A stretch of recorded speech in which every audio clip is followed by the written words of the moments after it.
What's up, studs and studettes? Thank you for coming back to another episode of the Big Stud Podcast. And today I have probably one of the most accomplished studs that has been on so far. And I'm not going to minimize anything else, but this individual, I have watched him go out and conquer just about everything he sets his sights on. And I can't wait to share his story with you and kind of let you grasp what it looks like to be obsessed with success. So, Sean Henry, thanks for being here, man. Thanks, Mike, man. Thanks for having me. I'm pumped, man. So I'm going to give a brief overview and I'll let you kind of give a little bit more of a background. But Shawn started and has grown a almost multi 9-figure solar roofing window, basically exterior construction company that's spreading into dozens of states at this point. But he's also grown like a 7-figure card trading company. He's also built a multi 7-figure nonprofit. And, not only do you, and I've seen you win, but you love watching people win around you. And I think that's almost why you keep getting like leveled up, is because these people who are winning beneath you keep kind of supporting you and growing you and getting you to the next level, because like you can't do it on your own. Like it's impossible. You can't. I don't care who you are, what you say. Self-made is bullshit. It's not real. Or if you are fully self-made, you severely devalued what you were capable of, because if you would have just asked for a little bit of help and accepted it, you probably would have gone a lot further. So give people a little background, because I know like it wasn't always success and winning for you along the journey. It wasn't. And, when I started, so I'll go back to when I was kind of a kid, right? I was not your prototypical, hey, my kids should be hanging out with you. You're a great influence on my child. I wasn't that guy. I got in a lot of trouble. I was always labeled as the bad kid. In school, I was labeled as a class clown. And I'd always get my own way. So as I started growing, getting to my teens, I got in a lot of trouble. And one day I literally got thrown in jail for 10 days. I came out of jail and it was the judge, my mother, my probation officer, we're all in the courtroom together.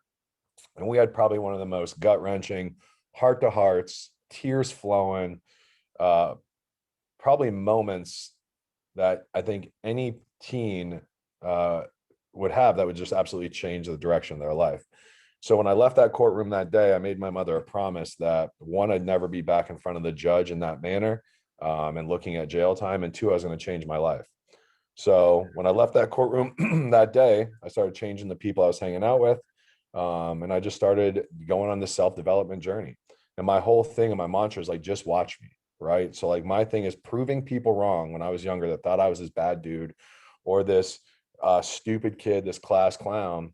And now like my thing is I just want to win, and I want to win at the highest of levels. And I want to show people that did get in trouble when they were younger or they had a troubled childhood, like you can do it. You can win too at the highest of levels. You just have to make the decision whether you want to go all in on winning, or you can be the other guy and go to jail and live a less than fortunate lifestyle. So obviously I chose to win.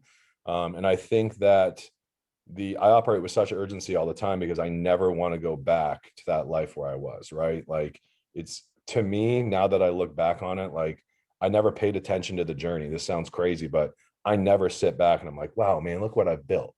Never. I'm not like that. I'm not built like that. I want more. And every day I wake up with more urgency. So like, even if we did $12 million this month, I'm going to wake up on August 1st and text my team, be like, hey, new month, new goals.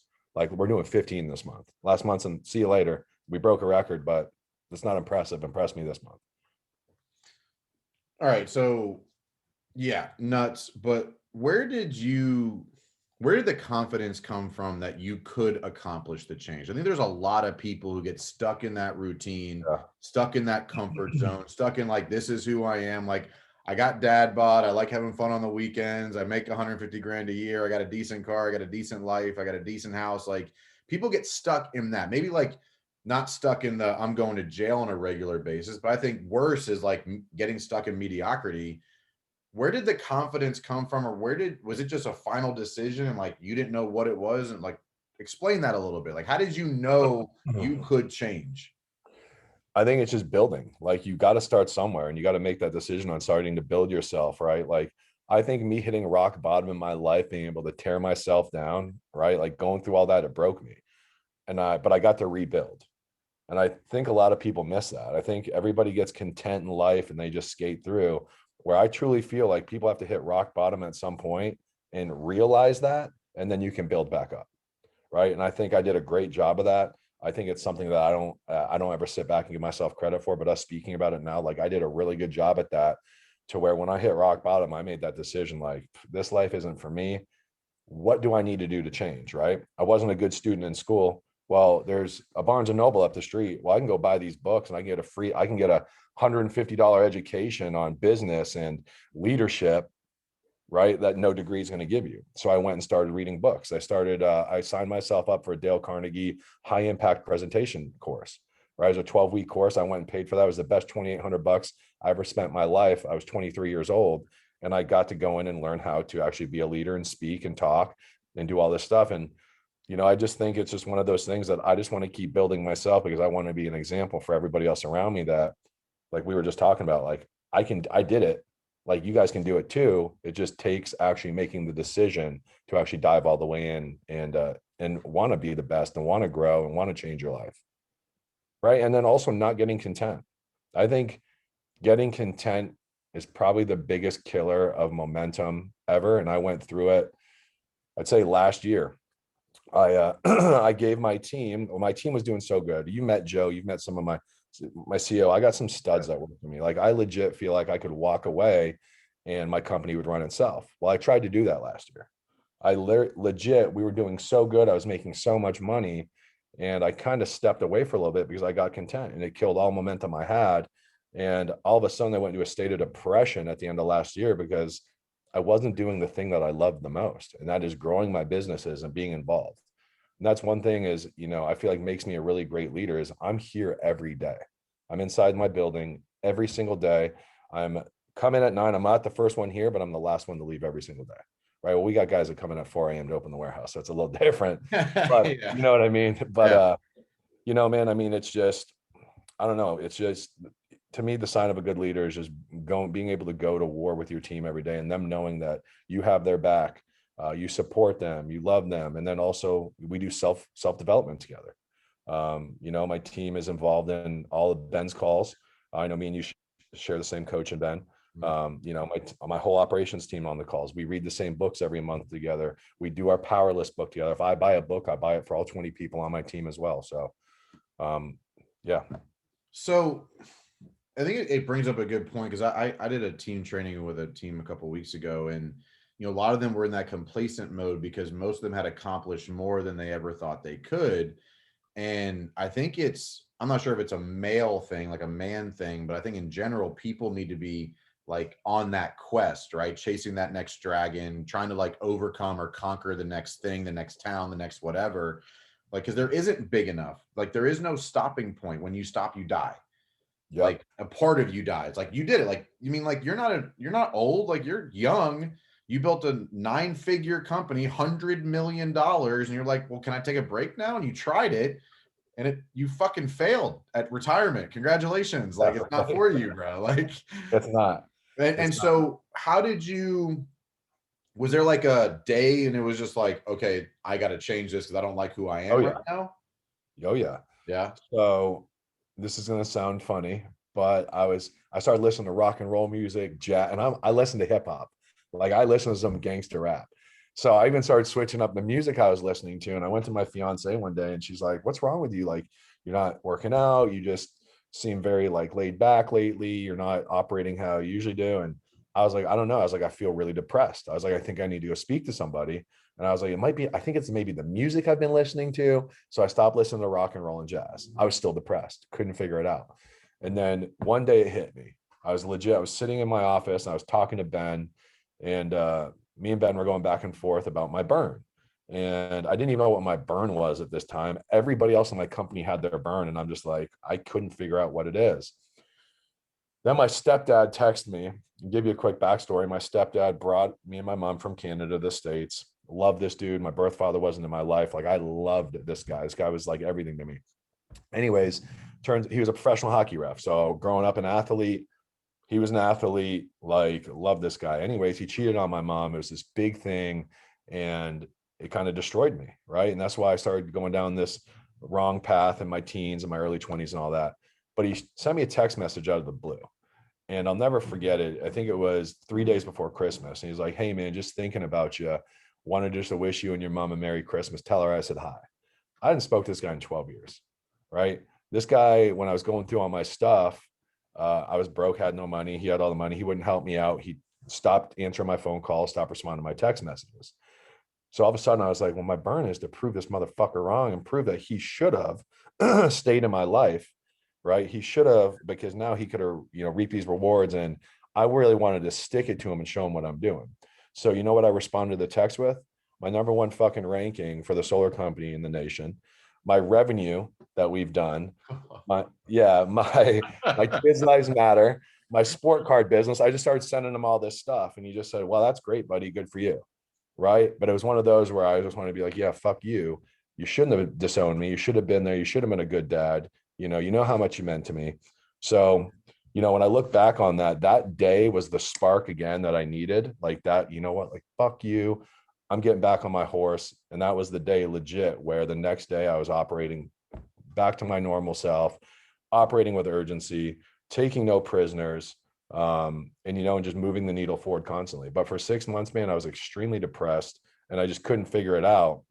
But it was stepping away from the thing that I love the most. And I think as entrepreneurs, we love to build, right? I mean, we love to build.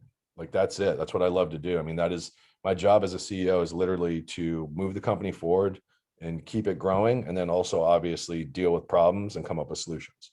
So once I lost that because I gave all that up to other people and I just didn't realize it, that's when I went to that state of depression. But that moment of him texting me, and then thank God I was on the phone with Ben, because Ben goes, that's your fucking burn. He goes, this is your burn. He goes, your burn is proving people wrong and just showing your stepdad that he fucked up. And, for me, still to this day, I don't talk to him. I wouldn't even give him the time of day.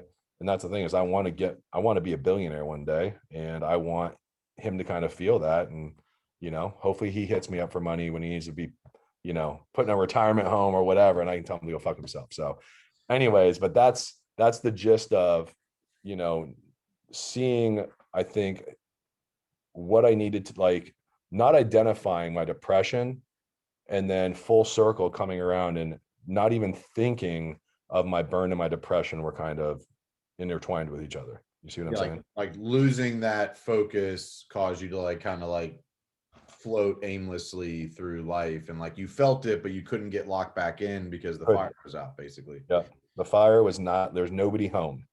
And so I don't know if I've ever asked this question on the podcast before, but I think it's relative here. Are you, because you're obsessed with winning, you're obsessed with overcoming. You're we had a conversation about the whole window situation where you were losing hundreds of thousands of dollars on windows. And you're like, Mike, I can fucking beat this. And I'm like, but why? And you're like, because I have to. And even Joe, your COO, is like, why?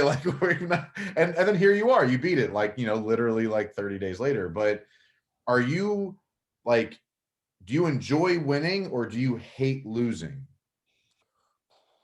I enjoy winning, right? I truly do. I think there's no feeling like overcoming stuff. I mean, so it kind of goes both ways, right? I hate to lose, but when I lose, I learn. So to me, it's still a win, right? And that's even the Windows thing. It was an expensive learning experience, but that's what I've done my whole business career, is I just learn off my mistakes. Where winning, I get to move the needle forward constantly, right? And then I don't really celebrate my wins. So I'm always kind of on to the next one, on to the next one, on to the next one.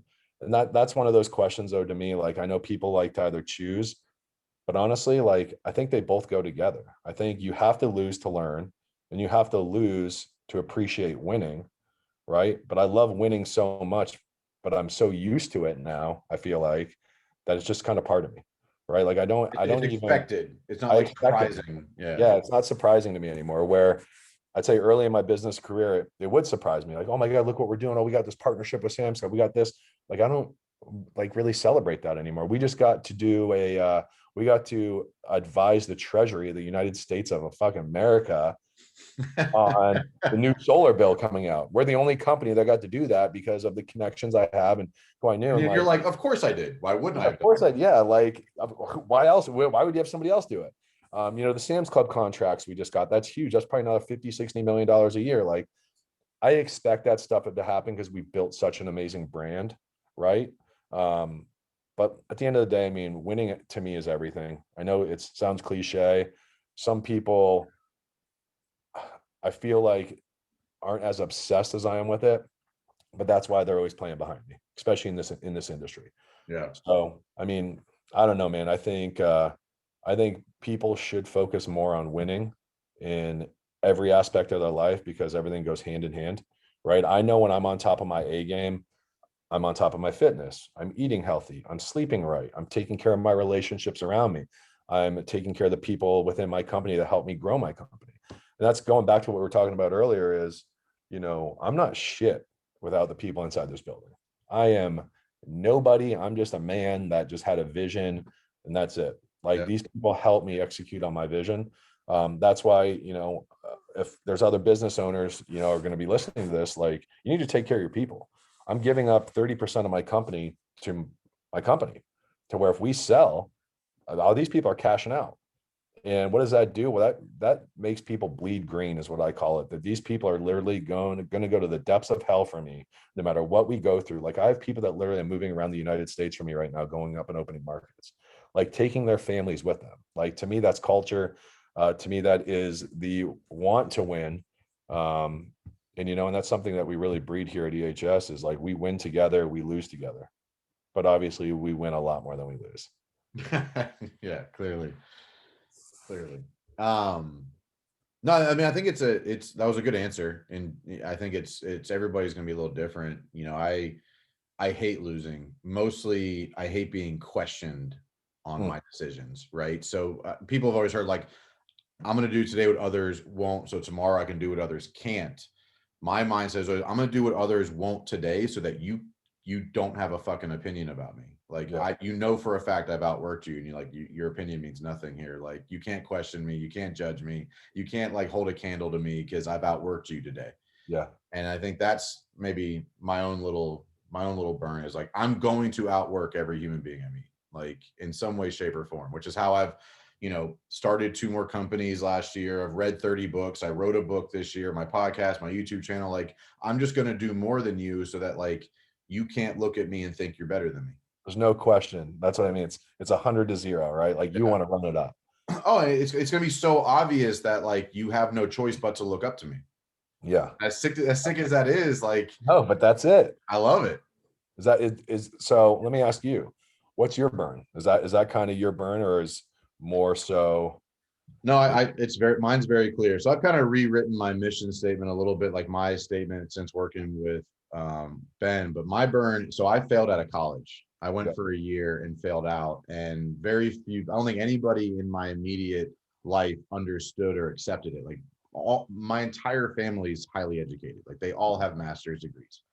Like, my parents, my brothers, and I was like the guy that couldn't make it through freshman year. When I failed out at 19, I said, I'm not going to let a lack of a degree be my defining moment. And I have worked every day for like 15 years, making sure that there's never a question that me failing out of college is never going to define me. Yeah. And so it's probably changed a little bit now. I feel like I've kind of beaten that a little bit, kind of proven that a little bit. And so now I would say, like, I want to represent what a champion looks like so that other people have permission to want more. I love that. And so, like, for me, like, I feel like I do that on a regular basis. Like, I feel like I represent it. I'm consistent. I make good decisions. I'm not perfect by any means, but like, no champion is. There's always going to be a little blood and dirt on the jersey, right? Of course, yeah. Like, there's bound to be things I mess up, but right now I literally change people's lives for a living, very like similar to you. Like, your company, like, I'm a business coach, and with my nonprofit now at Champion Shoes, like, I create confidence in people for a living. Yeah. That's what true champions do. Like, Tom Brady didn't go to Tampa Bay where you are and win a Super Bowl because he was the best. No, he created confidence in all the people around them that they could accomplish something they really had never done before. And so that's what I look at. Like, I want to represent what a champion looks like so that I can help other people level up to that as well. I love Whether it's that. the kids that we donate shoes to or the business owners that I help create new visions and confidence and self-belief in. So I'd say I kind of matured out of I kind of beat the lack of degree thing at this point. Yeah. But there's always that little bit of like those people that I want to be like, well, fuck you. That people have told me like, you'll never be successful without a college degree. Well, like I make more in a month than you do in a year. So like, Yeah. do we want to talk about it? Like, Right. like, But those same people that be the ones that are like, money's not everything. And then I'm just kind of like, well, it's not everything, but at the same time, it makes life a lot easier. yeah, but there's a lot of things that isn't everything. And Yeah. so many people, I don't know, we're not going to get into that. But Yeah. so my burn right now, I think that there's always that little bit there that'll probably always be there because it came down hard on me when I decided not to go back to college, that like I was just going to be a failure. But I think now it's a matter of like making good decisions every day, the win fast, win often mentality, so that I can represent what a champion looks like so that other people can see it's possible and I can blaze paths for people. Like, I don't have a college degree. I don't have entrepreneurial influences. My dad didn't give me a bunch of money.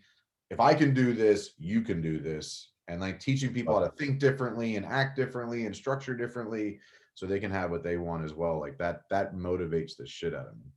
And I also love what you're doing with the champion shoes. So I know, next month we're going to do a donation to you guys per sale that we have. We're going to be donating $50, right? So yeah. I'm excited to get that rolling. And that's huge. And like, and I mean, like what you're doing too with Kids Lives Matter, it's like at some point when you become, there's a certain level of success where if you don't start pouring into others, it becomes irrelevant. Yep. There's only so much money and stuff and cars and houses and trips and wine that you can have before it doesn't fulfill you anymore. So like, how did like, I kind of want to back up a little bit because I think a lot changed for you when you went through the Arte Syndicate transition. Yeah. Right. And then that led to a lot of other things happening in your life. And I'd say you give back 10 times more than what you get. And that's almost what you get from it. So talk a little bit about your transition, because you were wildly successful pre-Arte Syndicate, but lost and a little bit uncertain then. So like talk a little bit about that transition that you've gone through, about giving back and getting around the right people and investing more in yourself and in others when you had probably accomplished more than most people will ever dream of before you made that decision. So so backtrack a little bit. I went to the 10X Growth Conference in Las Vegas, I believe, like 4 years ago. I saw Ed and Andy speak there. This was my first self-development event I'd ever gone to. I wasn't really into too much of that stuff. And at this point, we were a $40 million a year company, kicking ass. Arte became a thing. I ended up applying for Arte. I ended up getting into the syndicate. Okay. Very expensive. But I was like, you know what? Let me see what this is about and let me do it. Before I went to Arte, that first event, I was a very know-it-all. I'm right. It's my way or the highway, type of mentality. I'll never forget. I'm sitting in the airport parking lot with my fiance, and I looked at her and I just said, I'm going to let my guard down here. When I go, I'm going to introduce myself to everybody. I'm going to be a listener and a learner, and I'm not going to be a mouth and think I'm right about everything. So, and I didn't know who some of these people were. Some of these people were social media stars. There was a billionaire. Like, I knew some of these people. So going there, I was like, holy shit. Like, I'm in this group of these people. Like, this is crazy. But as I started to grow with the group and kind of open up, like, I learned I was probably top 3% in the group. And that gave me a lot of confidence, like knowing that, right? Because going there, I couldn't compare myself to anybody because I'm not around people like that. So once I got there, that gave me a little bit of confidence. Then I started building relationships, people within the group, and it really gave me a better outlook on the type of man that I wanted to be, right? Like being around people that were selfless, that had core values, that built culture within their business.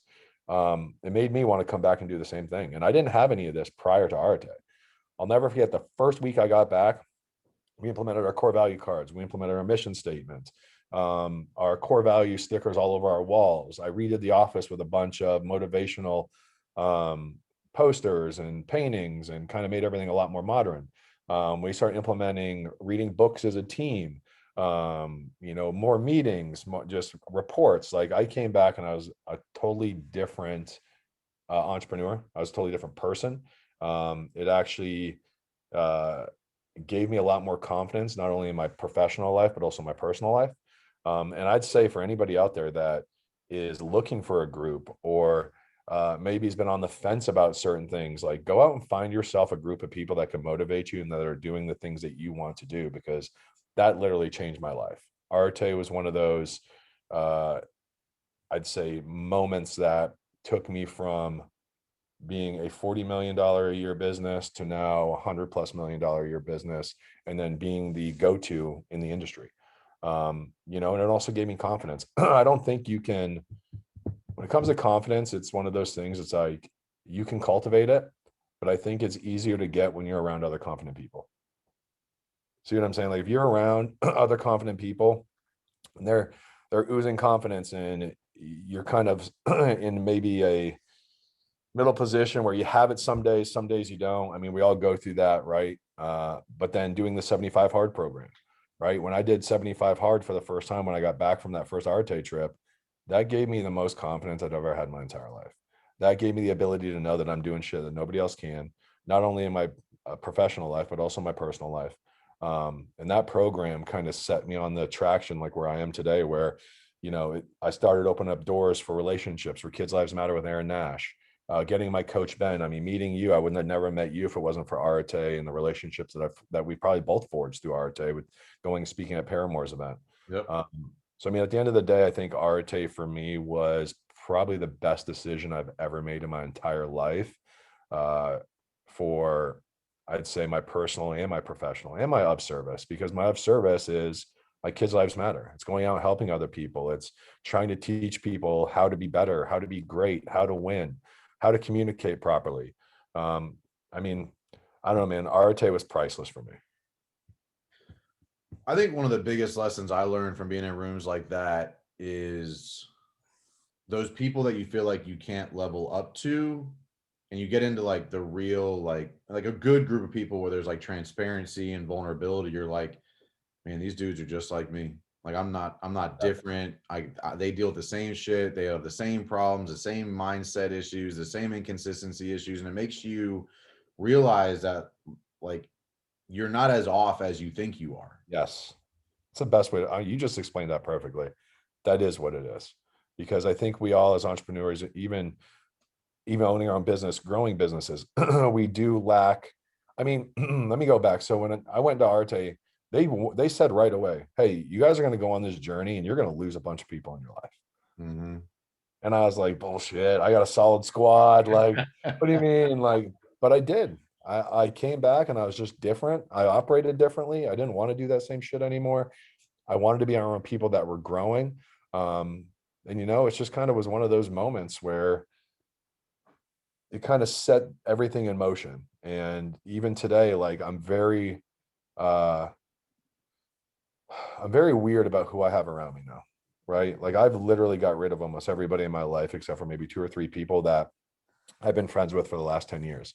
And we had a group of, 20 friends that we were all very connected. And now, I've changed and I'm the guy that's changed. I'm this and that. And yet, you know what, I have, but I've changed for the better. And I'd much rather be me than be them. And at the end of the day, I had to make that tough decision on getting rid of them out of my life and bringing in other people like Ben, like Aaron, like Chirondo, like certain people who I talk to daily now that kind of make me want to level up, or they're doing just like you're doing fucking phase 3 for 90 straight days. Like that's motivating to me. That's motivating as shit to me. Like that's I couldn't even, I've only done 75 hard once. The other 4 times I failed. So like see you do it and know when we had the conversation at Ben's house, like where you used to be weight wise and where you are now, bro, like that is super impressive. And that's motivating to me. So now when I start 75 hard, I think we're starting on August 14th. Like it's no excuses, because I'm going to look at somebody like you who's doing phase 3 for 90 straight days, the hardest phase of them all. And I'm not going to let my bitch voice, not wake me up at 6, not have me not finish my water, not forget to take my picture, eat right, get my 2 workouts in, do my 10 pages of reading. I think you realize too that not only is it okay to be alone, it's almost necessary. 100%. Like you take for granted how much of an anchor a lot of people are, and because they give you the permission to like make that compromise, and they Yep. give you permission to slow down, they give you permission to make questionable decisions that you always wake up tomorrow regretting. And it's not about them, like that, like it's just they're at a different level, and that's okay. Yep. Until you realize that you're not okay being at that level anymore. And then like you have to separate, and like people are just not gonna want to go on that journey with you more often than not. And you see all these other people who have found happiness and joy and being proud and being grateful and being fulfilled. Almost all of them are alone by standards that most people would consider it looking like.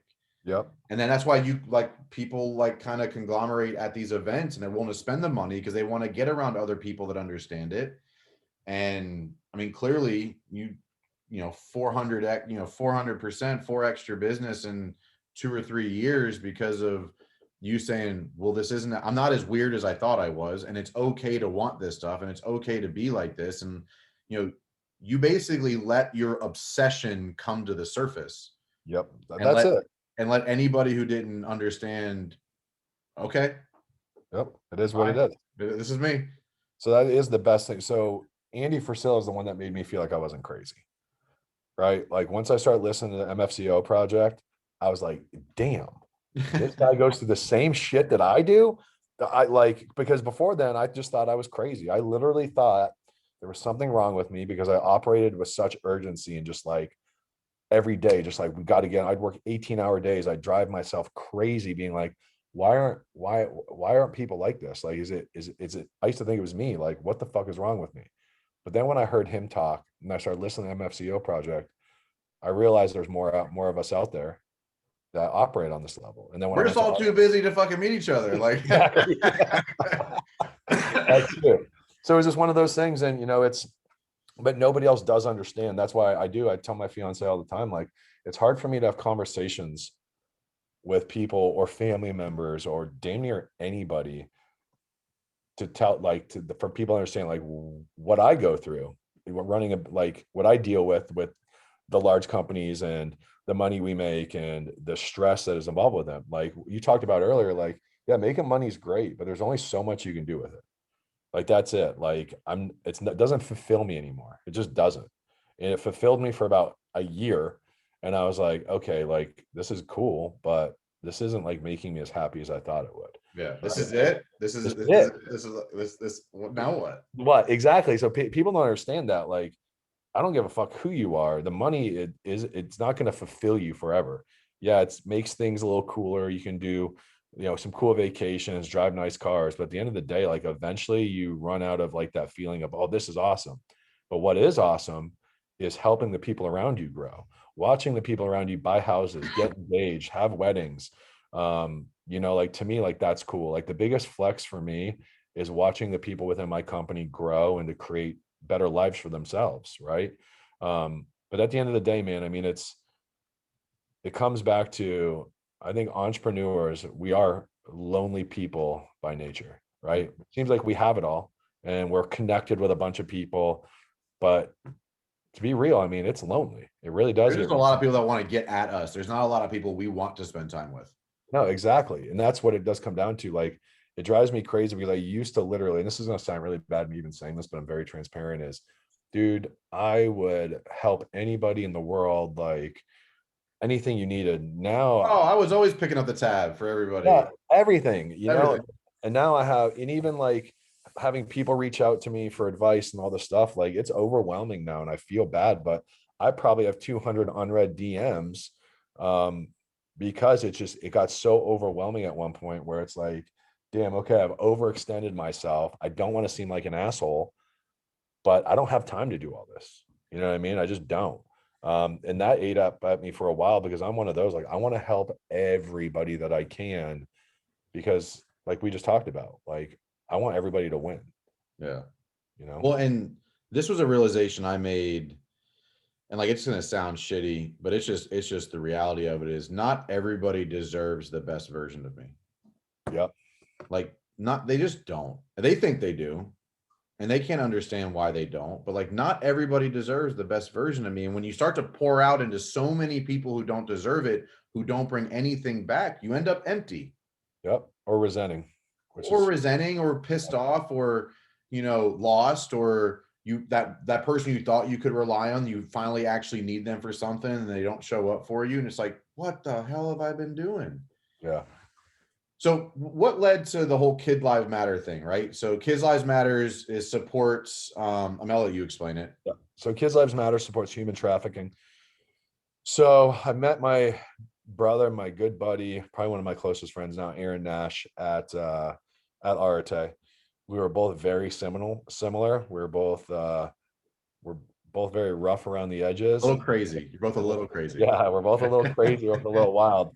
So when COVID hit, he called me and he's like, "Hey man," he's like, "I'm seeing a huge need for somebody to step up in the human trafficking space.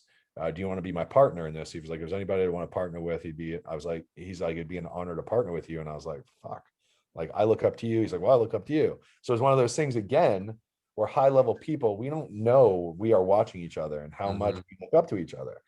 You know what I mean? Like, it was wild to me. So we started, well, we didn't start it then. What we did was we said, okay, let's pick 20 nonprofits in this space. Let's call them and email them and let's see what they're about. 19 out of the 20 didn't respond to us or even get back to us. You know what I mean? So it's like people are donating money to these fucking nonprofits, not getting a dollar for dollar return or probably even 30 cents on the dollar. So we just saw a huge need for it. So we started Kids Lives Matter, which at that time, the reason why it really took off because BLM was big then, and we started KLM. So it was just kind of like the name was kind of perfect. It just kind of took off, man. And I think we've helped over 79 families now. We are kind of in our second phase now where we are doing rehabilitation and also we're still doing vetting. We've partnered with some amazing, amazing nonprofits. We're on our website at Project KLM. You can go vet them as well and see who we do business with. You guys don't need to donate to KLM if you don't see fit, but check out the other companies on our site because we want people donating to the places that they feel most comfortable. And that's why we've vetted these companies and put them on our site so people know that, hey, they've been vetted by Aaron and I. These are companies where you can go donate to as well, whether you're into an extraction or you're into a rehabilitation or you're into the therapy side of things. I mean, there's so much that goes into this stuff, but we just saw a huge need, man, and we needed somebody to step up in this space. And we said, well, why not us? We knew what came with it, though. I mean, it's not for the faint-hearted. It Oh, I is, can't even imagine, man. dude, it is some of the craziest shit. And when I first started, I would get mad at people because they'd send me these fucking videos, and you're like, dude, I run a nonprofit. Okay. I'm helping people. I don't need to know about what happened or see this video of what just happened to this little girl. Like, don't send me shit like this. And I'd even had to make a post about it because I didn't want to see that stuff. All I want to know is what the issues are and who can we help. Yeah. Right. We've done a really, really good job at that. We sell a lot of apparel now, and 100% of our proceeds go to helping victims and families. Yeah, Um, I was gonna say, audience, go buy. I mean, donate or not, go buy some apparel. At least rep the yeah, brand, get some more awareness for them, because that's the biggest thing about a nonprofit is just getting that's it. more awareness. Yep. That's it. It's just awareness, man, and just knowing that we're here and we're doing what's right. I mean, subscribe to our email list too at projectklm.com because you'll see the stories of the families. We put about usually 2 or 3 a week, but you get to hear the stories, you get to feel the stories. And I think that's very important for a nonprofit is it's kind of us, we're solving a problem, but we have to push the story out there to be able to solve the problem even more. Well, I mean, like the social proof of it is what differentiates, I think, successful nonprofits from others, which is why like we're trying to go all in on the social Yeah. proof side, talking about what we're doing. We actually started putting pre-postage thank you cards in there for the kids to write thank you cards back so we can show the impact that it's being made. So like the social proof side, I think, is just massive. So highly suggest you guys get involved in the newsletter just so you can kind of see the impact these guys are making. But that's a really ugly world to spearhead. And I mean, it's super impressive what you guys have been able to do and Thank you. accomplish in a pretty short amount of time. I mean, you're a year pretty much, right? Yeah, and then we started during COVID, so it was a little weird, but now we're really gaining traction. We're going to try to put together a speaking event at some point in time where all the proceeds can be donated to KLM. And I'm sure we'll be reaching out to you for a talk or something like that. That'd be cool. Yeah, maybe some champion shoes and KLM can do together too. So yeah, that'd be awesome. I mean, look, I'm just blessed to even have a team now and be able to take my mission to the next level. And, I'm a little bit behind you guys from that perspective, but look, it's back to the story of money's only going to get you so far. If you're not investing in changing other people's lives, you are going to end up alone and miserable with a whole bunch of money and shit that you don't even care about. Exactly. And so I think that obsession with winning that you carry it bleeds on everything you touch. Yep. Like, it's impossible to be around you. Like, you even scuffed up your Jordans playing basketball with Ben's son. Like, you physically and I won. I had to. You have to win. Like, I don't even know how old Isaac is. I think what is he? 12. It doesn't matter. You weren't gonna lose. You came in like sweaty, like messed up your Jordans, just like had to teach them. I had to win. Like, that's funny. Yeah. I mean, it's everything though, man. I mean, to me, winning's everything, dude. It creates something inside of you, creates that spark. It doesn't allow you to die. Right. So like money, I think will allow you to die if you get seduced by success. Ben always talks about don't get seduced by success. And you die when you do, because I went through it last year. I stopped focusing on my wins personally and professionally, and legit, like I lost a piece of me and I got lost, like we talked about, for a while. And it wasn't a good feeling. And it's someplace I never want to go. And I'm very good at identifying myself, right? Like, what am I doing wrong? Where am I going wrong? Why is this happening to me? And for me not to be able to identify that for, I think it was like 6 months, was driving me crazy. But all I needed was a spark. I just needed that text message to be like, well, fuck this guy. All right, I need to get back up. Like, what am I doing? Which feels like an eternity when you're in the middle of it, but 6 months is a pretty short amount of time in the grand scheme of things. Oh, it felt like when I was in month like 3 or 4, like legit, like, oh, I would cry. I would be in tears some days being like, what is going on? I mean, it sounds crazy. Like, I'm a 6'4", 230-pound dude, like, in tears, right? In my Lamborghini, crying in my parking lot, like, what the fuck is going on with me? So it's like one of those things where it's like, money doesn't make you happy. It's literally winning every day.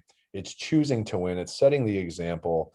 And that's just it, man. I mean, as entrepreneurs and business owners, we have a platform and we have businesses to bring people in to help them grow and to help them live their lives. And I think once we take the approach on not what's in it for us, but what's in it for them, I think that's when I really started getting my business, like the traction going.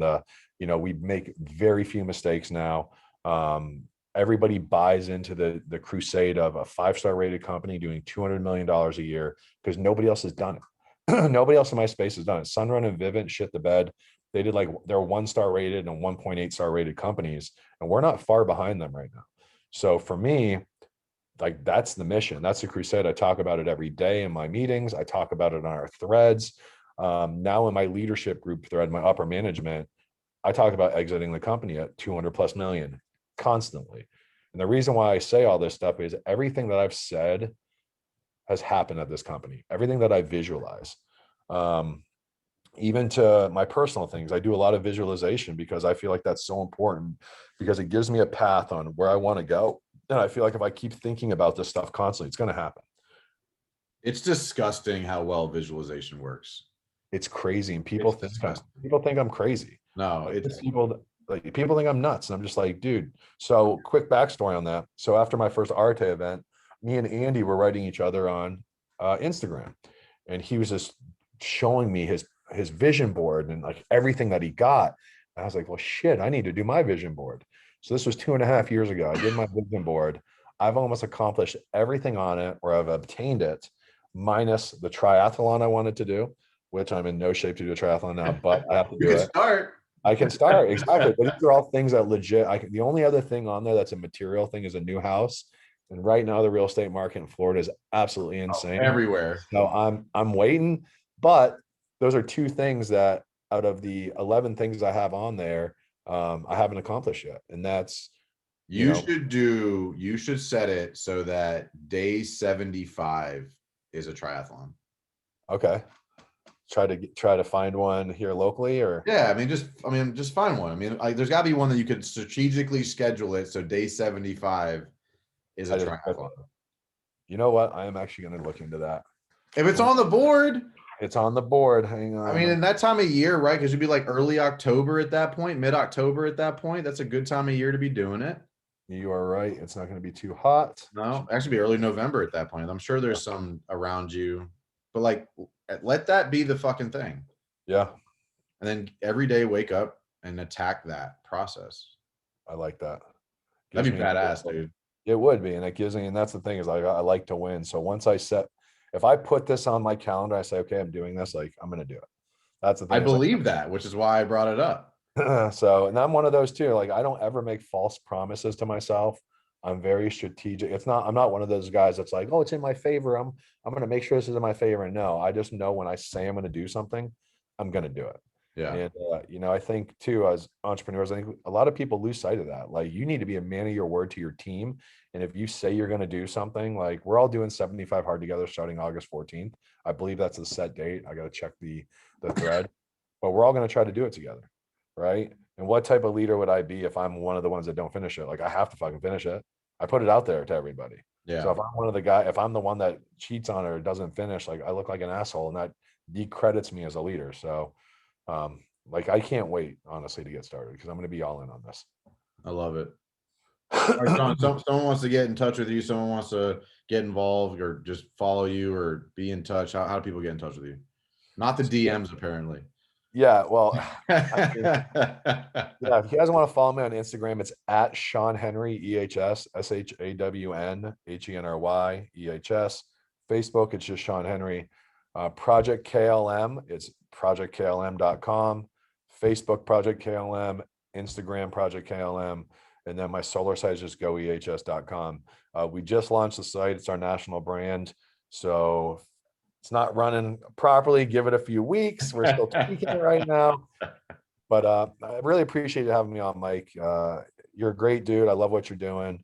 And man, I can't wait to connect with you. I know I'm going to be having you come down here and speak into the team with Ben and taking you to the Bucks game with me. So it's on my calendar, September 9th. Good. I'm looking forward to it. I mean, I appreciate you coming on and sharing that. And, the biggest takeaway that I think is necessary is like, you have to be obsessed.